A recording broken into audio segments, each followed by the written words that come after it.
friends, I am Renu Ravish. Today I am going to teach you the concept of planning. Firstly, I discuss the meaning of planning. Planning refers to deciding in advance what is to be done in our near future. It includes the concept of what is to be done, how it is to be done, when it is to be done, and from whom it is to be done. Next, we discuss the concept of the process of planning. The first process is setting objective. In setting objective, we set our target. जैसे एक example के तौर पे मैं ये point explain कर रही हूँ. जैसे हमने एक ऑर्गेनाइजेशन का जो टारगेट है वो सेटअप किया 2000 करोड़ की सेल्स का. तो that is the concept of setting objective. Next process of planning is developing premises. There are two types of premises. First premises is internal premises and next is external. In internal premises, the concept of capital, raw materials and labor are to be included. And next premises is external premises. In external premises, the government policy, competitors and demand of a customers are to be included.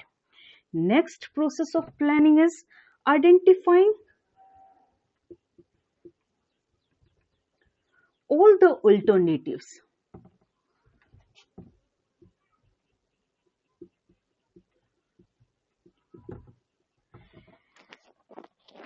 In this, we list all the alternatives we have. For example, जैसे हमने target रखा था 2000 करोड़ का, तो वो जो 2000 करोड़ है वो हम कैसे अचीव कर सकते हैं उसके बारे में आइडेंटिफाई करना.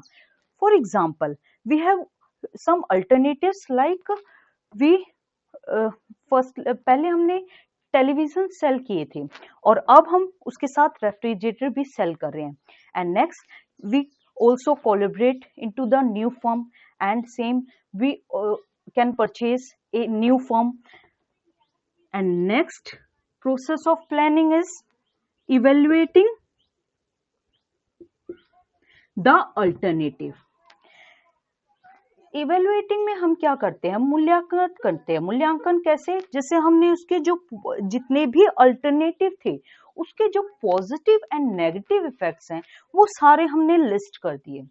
जैसे हमने कहा कि एक जो हमारा कॉन्सेप्ट है, जैसे हमने कहा कि हमने कोलैबोरेट कर रहे हैं किसी और फर्म में, तो हमने पहले उसका ये देखना है इवेल्युएट करते टाइम कि वो हमारे लिए उसका जेस्टेशन पीरियड कितना होगा, लॉन्ग जेस्टेशन पीरियड और short gestation period.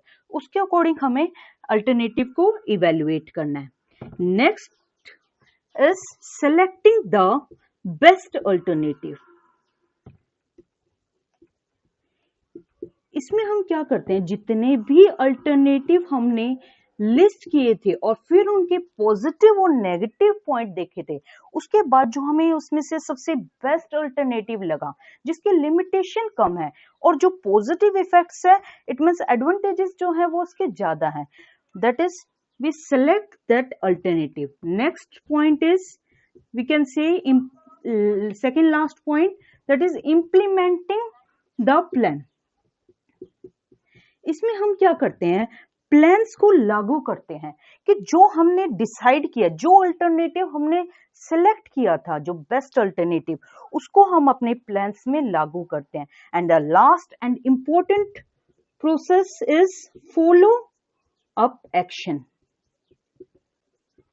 In follow up action we review all the plans. Just example, जैसे जो हमने प्लान्स इंप्लीमेंट किए थे लास्ट में उनका टाइम टू टाइम रिव्यू लेना, उनका टाइम टू टाइम चेक करना कि जो हमने अल्टरनेटिव सेलेक्ट किया है उसमें जो हमने ऑब्जेक्टिव सेटअप किया है वो हमारा सही तरीके से फॉलो हो भी रहा है नहीं. And last concept is types of plan. There are two types of plan. First is single use plan and next is standing plan. In single use plan हम क्या करते हैं कि एक ही बार किसी प्लान्स को बनाते हैं और काफी टाइम तक, लॉन्ग पीरियड के लिए उसे अपने बिजनेस एंटरप्राइजेस में रखते हैं।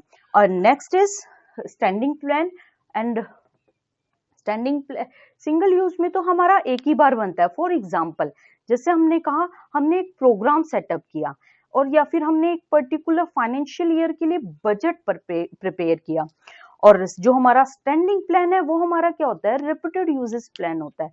रिपीटेड यूजेस में हम क्या करते हैं कि उसे एक बार हमें वो प्लान बनाना होता है और काफी लंबे समय के लिए वो हमारा प्लान रिव्यू में होता है। जैसे हमने कहा इसमें एग्जाम्पल में एक पॉलिसी, एक प्रोसीजर। पॉलिसी हमने कहा जैसे हमने क्रेडिट पे गुड्स सोल्ड करने हैं 20%, तो that is the concept of policy, and same procedure how to collect our money from our debtors. That is the concept of planning. Thank you very much.